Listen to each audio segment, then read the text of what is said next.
What is going on, the overemployed army? In this video, we're doing a special mock interview specifically for overemployed questions in interviews that might stump you. So how to answer them. And then at the end of those, I'll also ask the interviewer some great questions to check if this company would be great for overemployment. And before we get into the mock interview, check out the Overemployed Masterclass if you want to learn how to become and how to stay overemployed. We answer all important questions in there and basically just give you the shortcut to save hundreds of hours to make your overemployed journey way easier. So pin description and pin comment down below. Yeah, so let's jump right into it. So, where do you work right now? So right now, as listed on my resume, I work at company ABC. I'm a front-end engineer there. I've been there for 3 years now, and I've done a lot of great work on these features, and I've really enjoyed my time there, but now it's time to look for something new. So before we go to the next question, guys, why is that a good answer? It's very simple. And you might be thinking, well, that's it.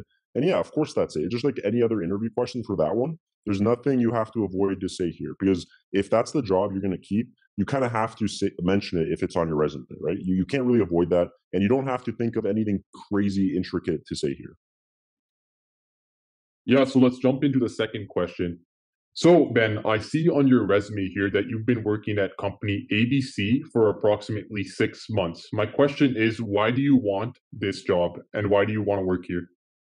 Yeah, so the reason I started looking for other jobs other than my current company is I just honestly capped out. I felt like I reached my ceiling at this company on my team, and I'm just looking for a place to grow and expand my skill set and basically take on new challenges in my field.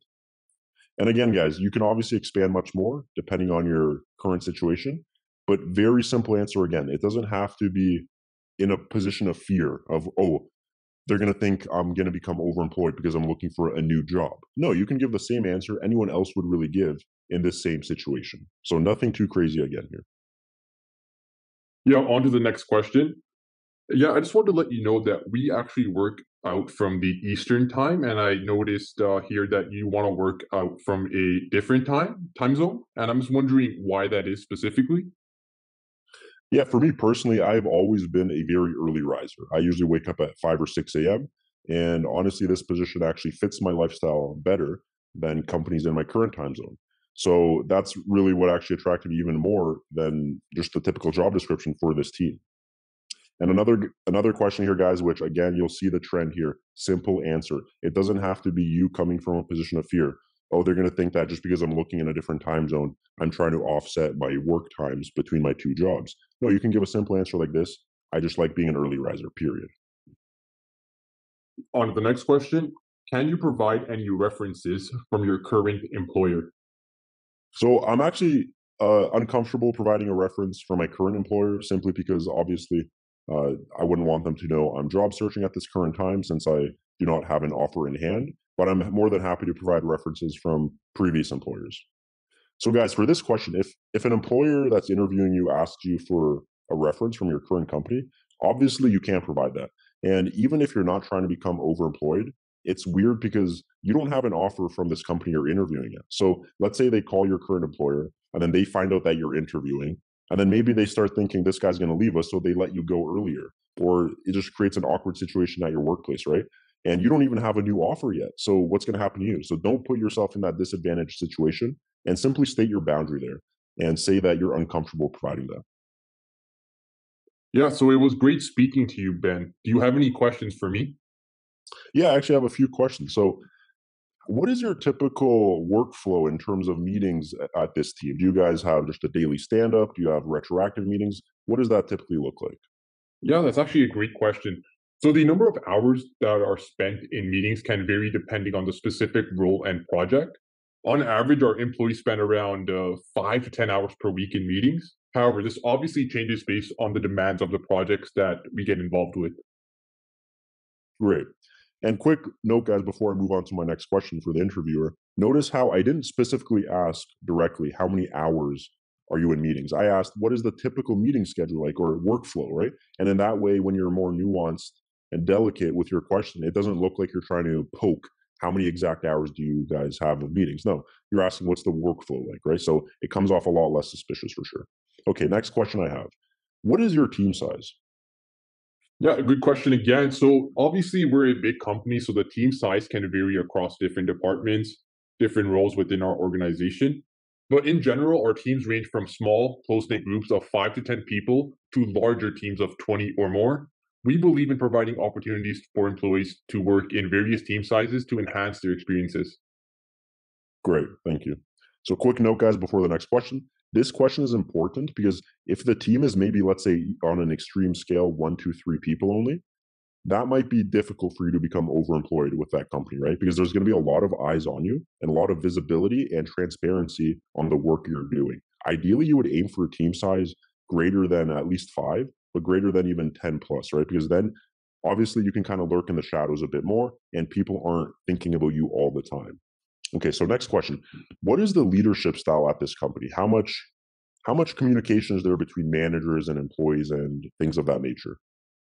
Yeah, so our leadership style is characterized by a combination of collaborative and transformational leaderships. We value open communication and encourage employees to share their ideas and opinions. At the same time, though, we provide guidance and support to help our teams achieve their goals. The leadership style may vary slightly between different departments, but a commitment to employee development and success is constant. Great. So, guys, this is a great question because by asking this, you can kind of tell if you can get a vibe, basically, whether it's going to be a micromanaging type culture at this team or maybe a more relaxed style. And depending on the interviewer's answer, you can ask even more questions going off of that. So, next question. So, what do you enjoy about your job as a manager on this team, or even dislike about your job here? Yeah, so I like seeing my projects succeed and thrive. Problem solving, team collaboration, and the dynamic nature of the project management are what I enjoy the most. But however, I do find managing tight deadlines and unexpected obstacles very challenging. But these challenges offer growth opportunities and room for improving always. Okay, guys. So basically, what you get from this question when they answered is seeing if there's any red flags. So the enjoy part is obviously if you hear good things there, there might be green flags.